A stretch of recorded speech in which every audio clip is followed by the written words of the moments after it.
మన దేశం 433 లక్షల కోట్ల ఆర్థిక వ్యవస్థగా మారే రోజు ఎంతో దూరంలో లేదు అని ప్రధానమంత్రి నరేంద్ర మోదీ అన్నారు.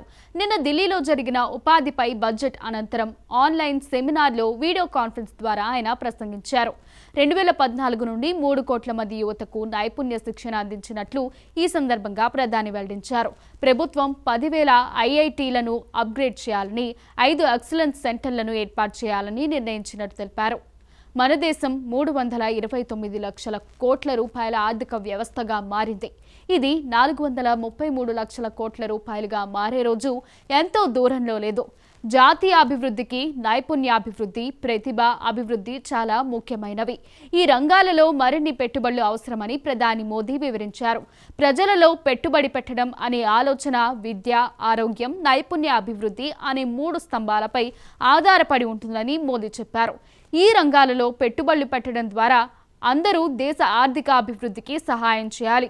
పర్యాటక రంగంపై దృష్టి సారించి దేశవ్యాప్తంగా 50 పర్యాటక ప్రదేశాలను అభివృద్ధి చేస్తామని ప్రధాని మోదీ అన్నారు.